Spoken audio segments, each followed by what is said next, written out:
ዕብራውያን ምዕራፍ 6 ከቁጥር 1 እስከ 6 ድረስ ያለውን የጌታ ቃል በጌታ በኢየሱስ ክርስቶስ ስም አነባለሁ። ዕብራውያን ምዕራፍ 6 ከቁጥር 1 እስከ 6 እንደዚህ ይላል። ስለዚህ ስለ ክርስቶስ የተሰጠውን የመጀመሪያ ትምህርት ትተን ወደ ብስለት እንሂድ። ከሞተ ሥራ ንስሐ ስለ መግባትና በእግዚአብሔር ስለማመን እንደገና መሰረትን አንጣል። እንዲሁም ስለ ጥምቀቶች፣ እጆችን ስለ መጫን፣ ስለ ሙታን ትንሣኤና ስለ ዘላለም ፍርድ ትምህርት እንደገና አንመስርት። እግዚአብሔር ቢፈቅድ ይህን እናደርጋለን።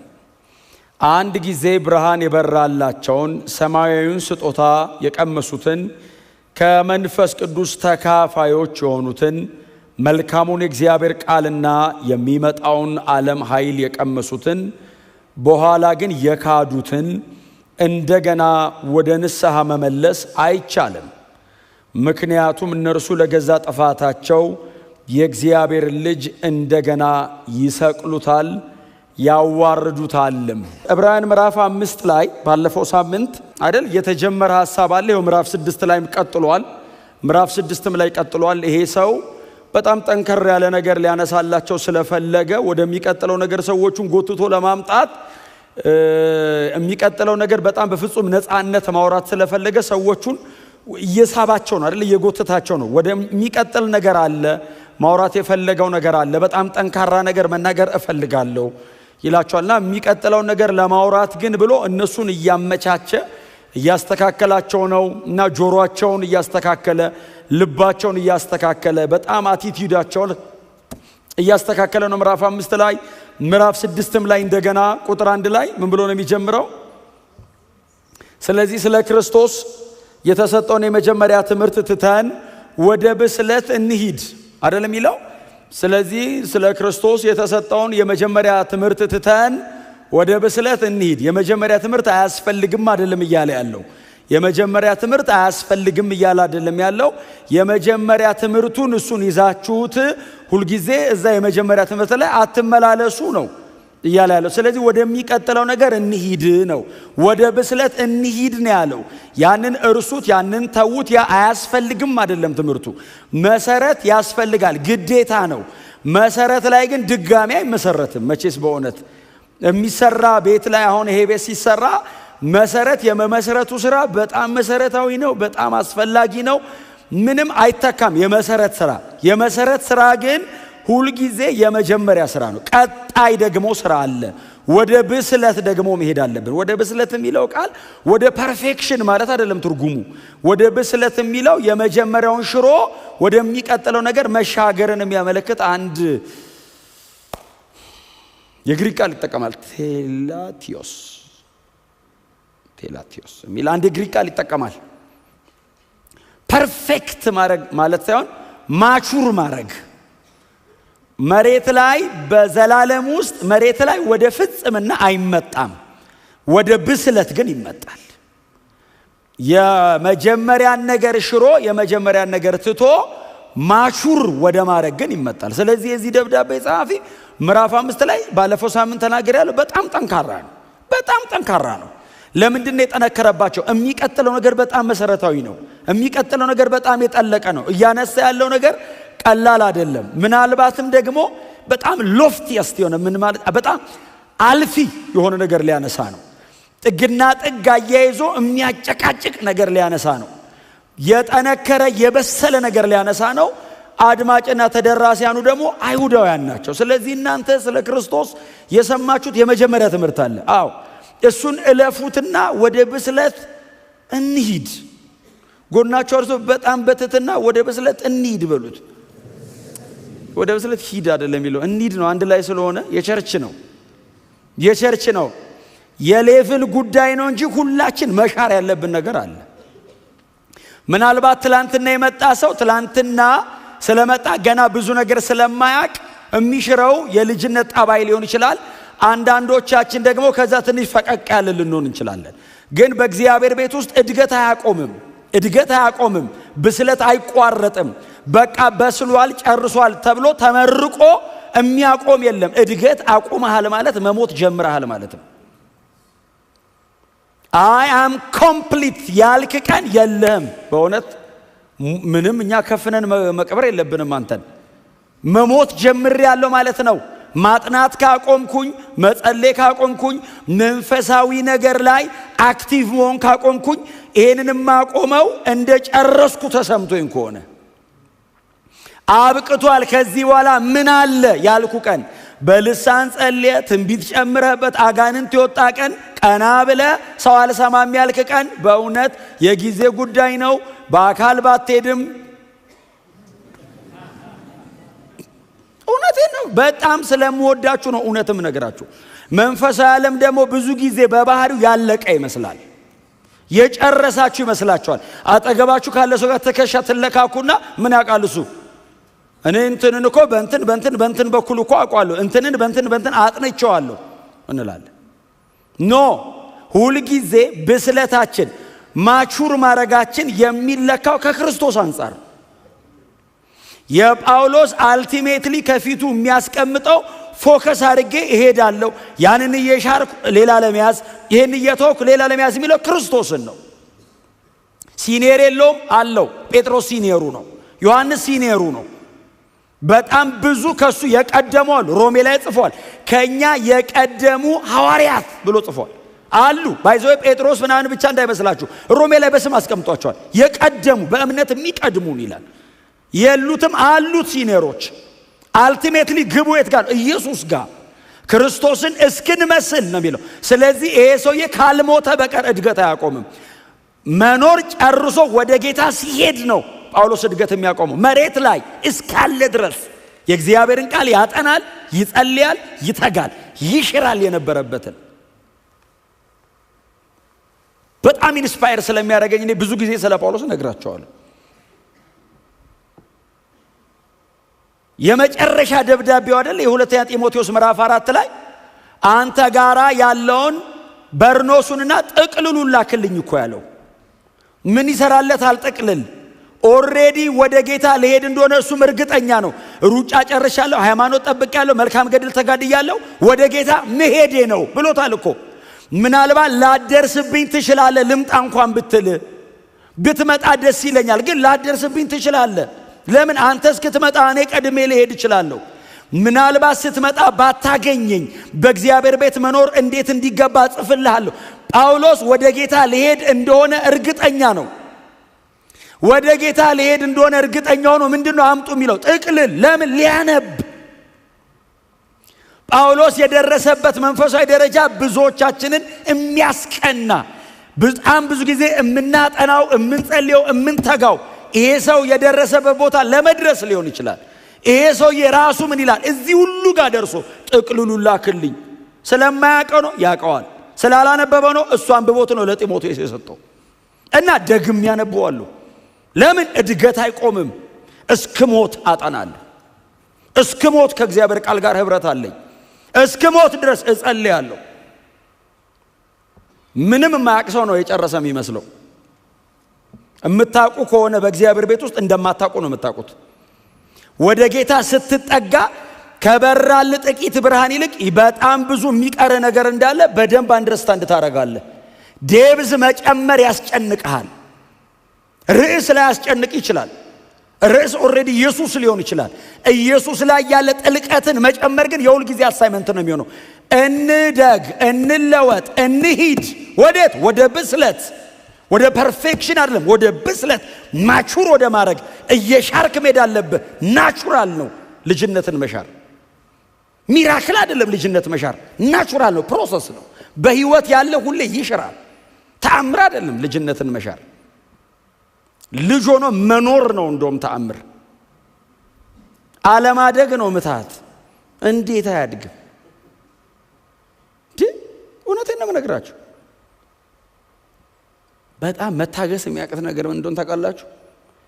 በጣም ትልቅ ሆኖ ኢንፋንት ቢሆን፣ በጣም ትልቅ ሰው ሆኖ በጣም እንደ ልጅ ቢሆን፣ በጣም ረጅም ዘመን ኖረው ግን ስቲል እዛው ጋር ናቸው። ፋይት ያደርጋል። ምዕራፍ 5 አልበቃለው፣ ምዕራፍ 6 ላይ መጣ። የልጅነትን የመጀመሪያ ትምህርት እንሻር። ስለማ? ስለ ክርስቶስ። እና ወዴት እንደ እዛው ክርስቶስ ላይ ወደ ብስለት። አሁን ክርስቶስን ማወቅ የልጅነት ትምህርት ነው። ወደ ሌላ ነገር እደጉ አይደለም ያለው። ስለ ክርስቶስ የመጀመሪያ ትምህርቱን እንለፈውና እንደገና ስለ ክርስቶስ አለ ሌላ ትምህርት።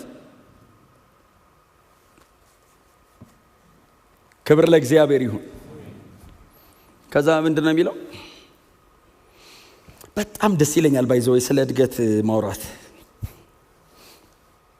ማደግ በጣም ቀላል ነገር ባይሆንም ግን ያስደስታል። ማደግ በጣም ጊዜ ይፈጃል፣ ጊዜ ይፈልጋል። እንዳልኳችሁ እድገት ምትሃት አይደለም። አቤት እድገት በጸሎት ቢሆን የእጅ ተጭኖ ቢመጣ በኢየሱስም እድግ ብቀል ብቅል አይደለም። እና እድሜ፣ ጊዜ፣ ጉልበት፣ ኢንቨስትመንት በጣም ነው ኮንሱም የሚያደርግብህ። ግን ማደግህን ስታየው ወርዝ ያደርጋል። ምንም ቢያስከፍለኝ በቃ የስ ክብር ለእግዚአብሔር ይሁን። መለወጥ በእግዚአብሔር ቤት ውስጥ ያለ ትልቅ ነገር ነው። መለወጥ አስቡት እንግዲህ በእውነት እኛ ስንለወጥ ለራሳችን ደስ ካለን የሚያይ ሰው ከተደሰተ ወላጃችን አስቡት። እናንተ ልጆቻችሁ ሲያድጉ ምንድን ነው የሚሰማችሁ? ልጅነትን እየሻሩ እያደጉ ስታዩ የማጠብቀውን ነገር ልጅ ሲነግር ክሪቲካሊ ቲንክ ማድረግ እንደጀመረ ስታይ ትደሰታለህ። እንዴት አሰበ ትላለህ። እንዴት ለምን? እድገቱ አስደስቶ። ባድግስ የጸሎት ርዕስ ነው፣ የቤት ስራ ነው፣ ነው የሚያስብልህ። ለምን ትላለህ? ሲያድግስ ትደሰታለህ። አትነግረውም እኮ አደክ ምን አለ አትልኮ ትችላለህ፣ ግን ደስ ይላል። ወላጅ አለ ሰማይ፣ ማደግም የሚያስደስተው አለ። ማቹር አረገ ይላል ጸሎትን ሲሰማ። ጸሎት ቀይረህ አብላኝ አጠጣኝ አልበሰኝ ከማለት አልፈ ልጅህን ግለጥልኝ ስትለው ይላል አብ። የሚበላ እኔ ልጄ ጸልዮ ነው እንዴ ጫማ መገዛለት? ዳዲ ባክ እሚል ግዴታዬ ነው። እኔ እግሩ ነኝ እንጂ ነገር ይጠባዋል ብዬ የምገዛለት። ጸልይ አልጸልይ ጫማ ሰጠዋለሁ። እኔን ስለማወቅ ግን ከኔ ጋር ፌሎሺፕ ያደርጋል። አይ የአባት ኃላፊነት አለ። የልጁስ ፌሎሺፑን ኢንቲሜሲውን ሲጨምር ቁርኝቱ የነፍስ ሲሆን እኔን አንደርስታንድ ያደርገኛል። እኔን አንደርስታንድ ሲያደርገኝ እምገዛለት ጫማ አይደለም የኔ ሆኖ በሙሉ እሱ እንደሆነ ይገባዋል። ምን ያህል እንደምወደው ሲያቅ የሴኩሪቲ ጥያቄ የለው። አይ አባትን በጣም ስትጠጋው ቅዱስ ቃል ውስጥ ነው እግዚአብሔር ማን እንደሆነ የምታውቀው። ከዚህ ቃል ውጪ ምን ይነግርሃል? እስቲ ተንበርክከ መንፈስ ቅዱስ መጥቶ እግዚአብሔር ማለት እግዚአብሔር አያስረዳም። ይኸው ተጽፎ ተቀምጧል። ገልጠ ማንበብ ነው። መንፈስ ቅዱስ የሚያግዝ ስታነብ ያበራልሃል። ከዛ ውጪ እግዚአብሔርን አንደርስታንድ ብታደርገው መጽሐፍ ውስጥ ነው። ግለጡት፣ ክፈቱት። እውነቴን ነው የምነግራችሁ። አይልክ እሱን አንደርስታንድ ስታደርገው እግዚአብሔር ማን እንደሆነ ሲገባ አንዳንድ ነገር ያንን በማወቅ ውስጥ ይሻራል። እምፈራው ነገር ምን ነክቶኝ ነው ትላለህ፣ ትስቃለህ። ባይዘው ጥሩ ነው፣ በጊዜው ጥሩ ነው። ስታድግ አይ እሱ ልክ እንዳልሆነ ሲገባ አይ ልክ ነህ እያደክ ነው ማለት ነው። መሻር አይደል? እንዲህ ኮተል ነበር ልጅ እያለ ሲባል አረ እኔ አላልኩም። ሽራ እኮ ነው። አንዳንዱስ እስቲል እያለ ነው እና ታዲያ ብልስ ይላል።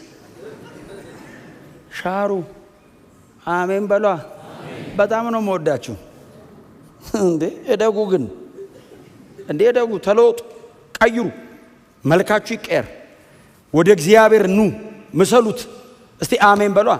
ሁሌ ነው የምነግራችሁ። አሁን የተወለደ ልጅ ተሰለም ልጅ ሲወለድ ተራ እኔ የመጀመሪያ የተወለደ ቀን ሳየው እምባህን አትቆጣጠርም። ልጅህን ስታይ አታቆም እኮ። የዛን ቀን እኮ ነው ያየው።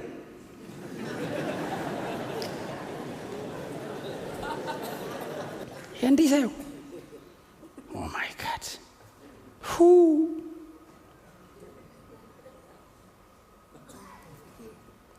አሁን ስንወለድ እኛስ አሁን እኛ አድገን ወልደ ነው እንጂ እኔ ስወለድ አሁን አቶ ጸጋዬ አሁን ስወለድ አመስግነዋል። ፋዘር ባለበት ማዘር እዚህ ሆና ዘመድ ተሰብስቦ ተወለደ ብለዋል። ከዛ ቀጥሎ የሚጠይቁት ምንድን ነው? የመልክ እያደገ ነው። አንቺን መሰለ እኔን ስማ፣ የተወለድክ ቀን ያመሰገነ አባትህ ፊትህን ቼክ ያደርገዋል። በጠቆርም በቀላም ችግር የለውም። መልኩ የማንን ይመስላል? ጎረቤት ከመሰለ ስማ እሳቸው ነው የሚመስል ልጅ ወለድኩ ነው የሚለው አባትን ፈልጎ ወደ ቤት ነው የሚልክ። ማደግ ይለያል። ማንዶንክ መልካችሁ ይምጣ እስቲ አሜን በሏ። ኖረ ጌታን ካልመሰልክ አወላለድን ነው ቼክ የምናረገው። ማደግ ናቹራል ነው። አድገ ግን ፊት ካልመጣ you have to be serious። እድገታችሁ ላይ ሲሪየስ ሁኑ። እኔ ቤቴ ማልቀልደው ነገር ቸርች ልቀልድ አልችልም። ለምን ነው ሰኞ ትምህርት፣ ሮብ ትምህርት፣ እሑድ ትምህርት የምናደርገው? መልክ እንዲመጣ ነው። በየቀኑ ያለ ጸሎት ለምንድን ነው የሁሉ ትግል? መተኛት ስለማይናፍቅ ነው አይደለም። መድከም ደስ ስለሚል በፍጹም። ለምንድን ነው መልክ ይምጣ። የእግዚአብሔር ቃል ለምን ፎከስ ነገር ከለር፣ መልክ፣ ያጥንት ስትራክቸር፣ ቁመና አዲሱን ሰው እንዲመስል እስቲ አሜን በሏ። እውነቴን ነው የምላችሁ። ይሄ ሁሉ ትግል ታግሎ ግን ሰው ውጤት ነገር ሲመጣ የዛን ቀን ወደ ጌታ ብትሄድ ራሱ ደስ ይላል። የሰው መለወጥ እንዴት እንደሚያስደስት ለዛ ነው ይሄ ሰው የሚታገለው። ጳውሎስ ቆሮንቶስ ላይ ነው፣ ሁለተኛ ቆሮንቶስ ምዕራፍ 3 ላይ ነው። ይሄ ምንድነው? ስለ እድገት ነው የተናገረው። በዚህ የካራክተር ለውጥ ነው። ለዛውም ይሄ ፊቱ ብርሃን እየጠፋ ሲሄድ እስራኤላውያን እንዳይመለከቱት ፊቱን በጨርቅ እንደሸፈነ እንደ ሙሴ አይደለንም የሚለው ሁለተኛ ቆሮንቶስ ምዕራፍ 3 ላይ ስለ ብሉይና ስለ አዲስ ኪዳን አገልግሎትና አገልጋዮች የቀረበው ነው። ታዲያ ምን አይነት ነን ሲሉት እኛ ግን በተገለጠ ፊት የእርሱን መልክ እንደ መስታወት እያብለጨለጭን ከክብር ወደ ክብር እንለወጣለን ይልና ይህም መንፈስ ከሚሆን ጌታ ይሆንልናል። የጌታ መንፈስ ባለበት በዛ አርነት አለ ይላል። ክብር ለኢየሱስ ይሁን። ብዙ ጊዜ ይህንን ነገር የምንጠቀመው እኛ ለዴሊቨራንስ ነው። የጌታ መንፈስ ባለበት በዛ አርነት አለ። የተጻፈው ለካራክተር ነው። ከክብር ወደ ክብር እንለወጣለን የሚለው ለምንድን ነው የምትጠቀሙት እናንተ? ካለህበት ሌቭል ወደሚቀጥለው የክብር አገልግሎት አይደለም። ስለ ካራክተር ነው። ኢየሱስን ስለ መምሰል ነው የሚያወራው ክፍሉ። ኢየሱስን ስለ መምሰል ነው የሚያወራው። ጠባይን ስለ መቀየር ነው የሚያወራው። እርሱን እስክንመስል እንለወጣለን። በምን? በተገለጠ ፊት እያየ ነው። እንደ ሞዴላችን ፊታችን ተቀምጧል። አልቲሜት ሞዴል ሆኖ ኢየሱስ አለ እና እሱን ወደ መምሰል ከዕለት ወደ ዕለት ከአንደኛው መለወጥ ወደሚቀጥለው ሜታሞርፎሲስ ወይንም ምንድነው የቢራቢሮ ዑደተ ህይወት ብሎታል ድሮ። እኛ ስንማር ዘንድሮ ተቀይሮ ይሆናል አማርኛው። ኢትስ ኤ ፕሮሰስ። ምንድነው ፕሮሰሱ? ትራንስፎርም ለማድረግ ሪፎርም እና ሪስቶር ለማድረግ አይደለም። ትራንስፎርም ለማድረግ የፈረሰ ለማደስ አይደለም፣ ለመለወጥ ነው። እስቲ አሜን በሏ። እየወደቁ መነሳት፣ እየፈረሱ መገንባት ብቻ አይደለም፣ መለወጥ ምንድነው? የመጀመሪያውን መሻር ነው። መለወጥ ቅርጽ ይቀይራል። መለወጥ መልክን ያመጣዋል። መለወጥ ያሽራል ብዙ ነገር። እንቁላል አይደል? ከዛ ፑፓ፣ ከዛ ላርቫ፣ ከዛ አደልት አይደል? ፕሮሰሱ እንቁላል ነበረ። አዎ። ከዛስ ተለውጦ ፑፓ፣ ተለውጦ ላርቫ፣ ከዛስ አደልት ይሆናል። ኢማቹር ከነበረው ማቹር እስኪያደርግ ያለው ፕሮሰስ ነው። ባይዘው ይህንን ፕሮሰስ የሚመራው ማን ነው? መንፈስ የሚሆን ጌታ።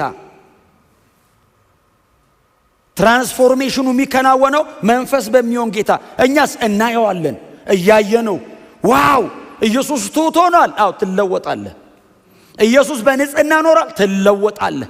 ኢየሱስ አባቱን በፍጹም ልቡ ተገዝቶ አገልግሏል። ትለወጣለህ። ከክርስቶስ ኢየሱስ የምድር አገልግሎት እንደዚህ ያየ ትለወጣለህ። በምድር በነበረው አገልግሎት እያደክ የት ነው የሚያደርስ መንገዱ? መስቀል ጋር። አልቲሜትሊ ክሩሲፋይ ያደርግሃል። ከዛስ በሞቱ ከመሰልከው እርግጠኛውን በትንሳኤው ተመስለዋል። በትንሳኤው ከመሰልከው ንጥቀትም ተመሳሳይ ነው የሚሆነው። የሱ አይነት ነው የሚሆነው። ክብር ለኢየሱስ ይሁን። ማደግ፣ መሻር፣ አንዳንዱ ነገር መሻር፣ መለወጥ፣ መቀየር ውሳኔ ይፈልጋል፣ ጭካኔ ይፈልጋል፣ ቆራጥ መሆን ይጠይቃል። እላስጨራሽ ነው። አይኖ በእውነት እኔ እዚህ ጋር ቆሜ እንደምሰብከው ቀላል አይደለም። እላስጨራሽ ነው። የፈለገ ግን ዋጋ ያስከፍለን። መለወጥን የመሰለ ነገር ግን አታገኙም በህይወታችሁ ላይ። በጣም ምድራዊ በሆነ ነገር ሌት ተቀን ለፍታችሁ የምትሰሩት ለመለወጥ አይደለም። ባላችሁበት ለመኖር እኮ ምናልባት ሊበቃችሁ ይችላል እኮ የያዛችሁት ነገር። ለማደግ ስለምትፈልጉ እንቅልፋችሁን ትከለክላላችሁ፣ ጉልበታችሁን ታወጣላችሁ፣ ጊዜያችሁን ትሰዋላችሁ። አንዳንድ የፋሚሊ ታይማችሁን ሁሉ ሳክሪፋይ ታደርጋላችሁ። ለምን? ለውጥ መሬት ላይ ላለ ነገር እንኳን እግዚአብሔር ይመስገን። ስለዚህ ማደግ የምንፈልግ ከሆነ መመገብ አለብን በእግዚአብሔር ቃል። ከዛ ይቀጥላል። ቁጥር 2 አካባቢ ምንድነው የሚለው?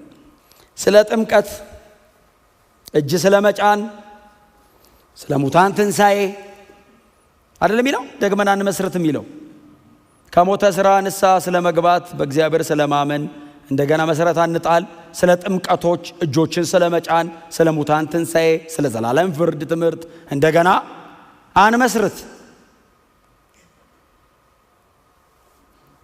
ክብር ለእግዚአብሔር ይሁን። እዚህ ጋር የሚያነሳቸው እንግዲህ እንዳልኳችሁ ቅድም የዚህ ደብዳቤ ተደራሲያን ዕብራውያን ናቸው። ስለዚህ የመጀመሪያ ትምህርት የሚለው ኖርማሊ በወንጌል እውነት የሰሙትን ትምህርት ብቻ ሳይሆን አይሁዳውያን ስለሆኑ የብሉይ ኪዳን እየተፈጸሙ የመጡ ሪቹዋልስ አሏቸው፣ እያከናወኑ እየፈጸሟቸው የመጡ ስርዓቶች አሏቸው። ለምሳሌ ጥምቀቶች የሚለው እያወራ ያለው ስለ ባፕቲዝም አይደለም፣ ስለ ባፕቲዝም ስለ ክርስቲያን ጥምቀት አይደለም እያወራ ያለው፣ የመንጻት ስርዓት ስለመፈጸም ነው እያወራ ያለው። በየሳምንቱ ካህናቱ ስለሚያከናውኗቸው፣ ህዝቡ ከተለያየ ቦታ ደርሶ ሲመለስ ስለሚያደርጋቸው የመንጻት ስርዓቶች እያወራ ነው የዚህ ደብዳቤ ጻፊ። ምናልባት ምዕራፍ 9 ቁጥር 10 ላንብብላችሁ። ከላይ የደረደራቸው ስርዓቶች የብሉይ ኪዳን ስርዓቶች ናቸው። እነዚህ ሁሉ አዲሱ ስርዓት እስኪመጣ ድረስ የሚደረጉ የምግብና የመጠጥ እንዲሁም የተለያዩ የመንጻት ስርዓቶች ብቻ ናቸው። ኦሬዲ ስለ እነዚህ ጉዳዮች ከዚህ ቀደም ሲወራ ነበር። አሁን እናንተ በክርስቶስ ኢየሱስ አምናችሁ ቦርን አጌን ክርስቲያን ሆናችኋል። አሁን ስለዚህ ጉዳይ እንደገና ተመልሰን እናውራ? በቀደመው ኪዳን አባቶቻችሁ በሕግ አንብበው ይፈጽሟቸው ስለነበሩ ስለ አንዳንድ ስርዓቶች እንደገና ተመልሰን እናውራ? ስለ ጥምቀቶች የሚለው ስለ መንጻት ስርዓት እዛው ቁጥር 13 ላይ የውጭ አካላቸው ይነጻ ዘንድ በረከሱ ሰዎች ላይ የሚረጩ የፍየሎችና የኮርማዎች ደም እንዲሁም የጊደር አመድ የሚቀድሳቸው ከሆነ እነዚህ በሙሉ በደጅ የሚደረጉ ናቸው። ከዛ ቀጥሎ ቁጥር 14 ወደ ታች ስትወርዱ ከክርስቶስ ኢየሱስ የደሙ ጉልበት ጋር ያነጻጽረዋል። ይሄ በደጅ የሚደረግ ሪቹዋል ነው። በቀደመው ኪዳን እግዚአብሔር ለአባቶቻችን በሙሴ ሕግ በኩል የሰጣቸው ስርዓቶች ናቸው። ስለዚህ ጉዳይ እንደገና ተመልሰን እንመስረት? ኦሬዲ ጨርሳችሁ አይደል ወደ ቸርች የመጣችሁት? ኦሬዲ መሰረቱ ተጥሏል። አሁን እንደግ፣ እንውጣ ከዚህ። አትላፉ። አንዳንድ ነገር ላይ ቀይሩትና ወደ ወንጌሉ እስቲ አሜን በሏ። ወንጌል ወደ ብርሃኑ በክርስቶስ ኢየሱስ ወደ ተሰራ ስራ ወደ ጠለቀው መረዳት፣ ስለ መስቀል ሞቱ፣ ስለ መቀበሩ፣ ስለ ትንሣኤው፣ ስለ እርገቱ፣ ስለዚህ ጉዳይ በጣም ብዙ መነጋገር እንችላለን። ይሄኛውስ በጣም አድካሚ ነው። እጆችን ስለ መጫን፣ እጆችን መጫን ምን ማለት ነው? እጅ መጫን ማለት አይደለም። እጆችን ስለ መጫን እናውራ ማለት ቤተ ክርስቲያን ውስጥ እጅ ስለ መጫን እናውራ ማለት አይደለም። ዘሌዋውያን ያለ ሂድ ውስጥ ምዕራፍ 1 ቁጥር 4 ላይ እንሂድ። የሚቃጠል መስዋዕት ሆኖ በሚቀርበው እንስሳ ራስ ላይም እጁን ይጫን፣ የሚያስተሰርይለት ዘንድ በምትኩ ተቀባይነት ያገኛል። እጅ መጫን ቤተ ክርስቲያን ውስጥ የሆነ ሰው የለጅ ስለ መጫን አይደለም ይሄ መጽሐፍ የሚያወራው። ሊቀ ካህኑ በብሉይ ኪዳን ስለሚያደርገው ስርዓት ነው የሚያወራው። ስለ እጆች መጫን እናውራ ሲል የዕብራውያን ቸርች የእጅ መጫን ልምምድም የለም። አፍተሮል እጅ መጫን ሲላቸው ግንባራችሁ ላይ የሆነ ሰው መጥቶ እጁን ይጭናል አይጭንም እሱ አይደለም ጭቅጭቃቸው። እዛው ዘሌዋውያን ላይ ሄደን አንዳንድ ጥቅስ ላንብብላችሁ። ምዕራፍ 3 ቁጥር 2 16-21 ምዕራፍ 3 ቁጥር 2 በሚያቀርበው እንስሳ ራስ ላይ ሊቀ ካህኑ መስዋዕት አድርጎ በሚያቀርበው እንስሳ ራስ ላይ ስለ ህብረት መስዋዕት የሚያወራ ክፍል ነው። እንስሳው ራስ ላይ እጁን ይጫን፣ በመገናኛው ድንኳንም ደጃፍ ላይ ይረደው። ካህናቱም የአሮን ልጆች ደሙን በመሰዊያው ላይ ዙሪያውን ይርጩት። እስቲል ስለ እጅ መጫን እያወራ አሁን ዕብራውያን የደብዳቤው ተደራሲያን ስለ እጅ መጫን እንደገና መሰረት እንመስረት ሲላቸው ስለ የትኛው እጅ መጫን እንደሆነ ይገባቸዋል። የስርየትን ስራ ከዚህ በኋላ አዲስ ኪዳን ነው የሚመጣ በግ ለዚህ አገልግሎት የሚውል የተለየ ሌላ አይነት እንስሳ አይመጣም። እጁን ጭኖ የሕዝብን ኃጢአት ላዩ ላይ አራግፎ ወደ ምድረ በዳ ማንም ወደማይደርስበት ዱር የሚለቀቅ እንስሳ የለም። ተሽሯል። እሱ ሌላ መጥቷል። አሁን የኃጢአት ስርየት የሚከናወንበት ሌላ መጥቷል። እና እንደገና እናንተ ስለ ኃጢአት ስርየት ስታስቡ በብሉይ ኪዳን ስላለ መስዋዕት እንዴት ታስባላችሁ? በትህትና ጎናችሁ ያለው ሰው ኢየሱስ ኃጢአትን አስወግዶታል በሉት። ክብር ለኢየሱስ ይሁን። እዛው 16:21 ላይ ላንብብላችሁና ልለፈው። ዘሌዋውያን 2 እጆቹን በሕይወት ባለው ፍየል ራስ ላይ ይጫን፣ በላዩም የእስራኤላውያንን ክፋትና አመጽ ኃጢአታቸውንም ሁሉ በሙሉ ይናዘዝበት። እነዚህንም በፍየሉ ራስ ላይ ይጫን፣ ፍየሉንም ለዚሁ ተግባር በተመደበ ሰው እጅ ወደ ምድረ በዳ ይስደደው። እየተከናወነ ያለው ኃጢአትን የማስወገድ ሥርዓት ነው። እጅ በመጫን ጸጋ የማካፈልና ኃይል የማስሞላት አይደለም። የዚህ ደብዳቤ ኮንሰፕት እጆችን ስለመጫንን መስረት ሲል ኦፍ ኮርስ ቸርች ውስጥ እጅ መጫን ምናምን አሁን የመጀመሪያ ትምህርት ነው።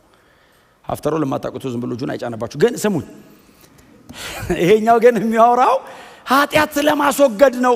ስለዚህ ሊቀ ካህኑ ይመጣና ለዚህ የተመደበ ፍየል አለ። ፍየሉን ያቆመዋል። ከዛ የእስራኤልን የኔሽኑን የእስራኤልን ኃጢአቱን፣ አመጻቸውን፣ በደላቸውን በሙሉ በላዩ ላይ ይናዘዝበት።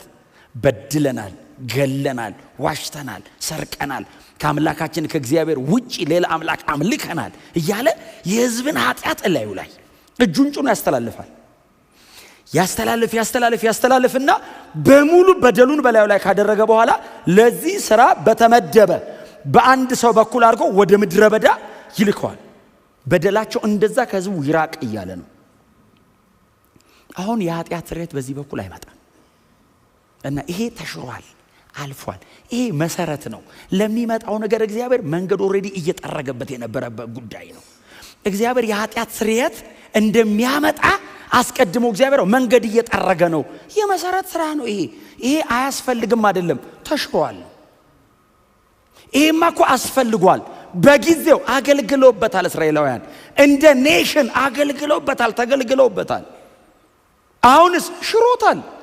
ኢየሱስ ክርስቶስ መጥቶ ኢየሱስ በመስቀል ላይ ስለ ሰው ልጆች ኃጢአት ሞተ። የዓለምን ሁሉ ኃጢአት ወሰደው። ታዲያ ወደዚህ እደጉ እንጂ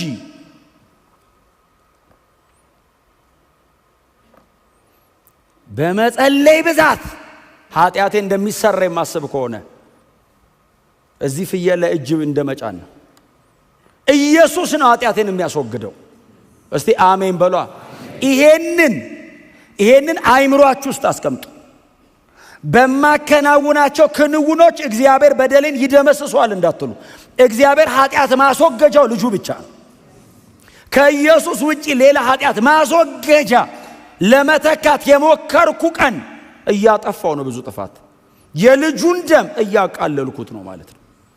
የሰው ልጆችን ኃጢአት ማስወገድ የቻለ ጌታ ኢየሱስ ብቻ ነው።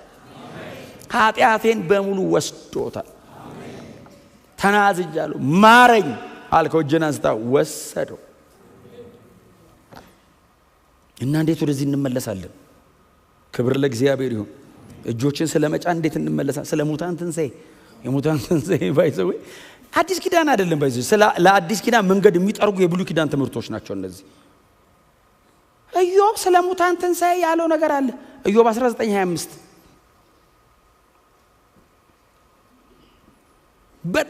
በጣም ይደንቁኛል። ባይዘው የብሉይ ኪዳን አባቶች የሙታን ትንሣኤ ወደፊት እንዳለ ገብቷቸው ተናግረዋል። እውነተኛው የሙታን ትንሣኤ በክርስቶስ ኢየሱስ በኩል ግን መጥቷል። ክብር ለኢየሱስ ይሁን። እና እንደገና ወደ ብሉይ ኪዳን አትጎትቱን ይላል ይሄ ሰውዬ። አትጎትቱን። ኦሬዲ አምናችኋል፣ ድናችኋል። በአዲስ ኪዳን የወንጌል እውነት ተመስረታችኋል። ወደ ኋላ አትመለሱ። ይሄስ ልጅነት ነው። ሻሩት። ወደ በሰለው እንሂድ። የትኛው ነው የበሰለው? የሚቀጥለው ላይ የሚያነሳው ስለ መልከ ጼዴቅ ምናምን የሚያነሳው ነው የበሰለው። እስቲል ግን ስለመሻር ያወራል። አልጨረሰም። ስለመሻር ልጅነትን ስለመሻር አልጨረሰም። ቁጥር 4 አንድ ጊዜ ብርሃን የበራላቸውን ሰማያዊ ስጦታ የቀመሱትን ከመንፈስ ቅዱስ ተካፋዮች የሆኑትን መልካሙን የእግዚአብሔር ቃልና የሚመጣውን ዓለም ኃይል የቀመሱትን በኋላ ግን የካዱትን እንደገና ወደ ንስሐ መመለስ ምን አይልም አይቻልም። አሁን የሰውየውን እንደገና መመለስ አይቻልም የሚላቸው ሰዎች ምን አይነት ናቸው? አንድ ጊዜ ብርሃን የበራላቸው ይላል። ብርሃን በርቶላቸዋል ይላል። ቀጥሎስ ሰማያዊ ስጦታ ቀምሰዋል ይላል። ቀጥሎስ ከመንፈስ ቅዱስ ተካፋዮች ናቸው ይላል። ከዛስ መልካሙን የእግዚአብሔርን ቃል ቀጥሎስ የሚመጣውን ዓለም ኃይል የቀመሱ ከባድ አይደሉም እነዚህ ሰዎች? ዝም ብላችሁ ራሳችሁን አስገቡ እስቲ የትኛው ጋር እና የኃጢአት ስርየት በክርስቶስ ደም በኩል ነው። አሜን በሏ።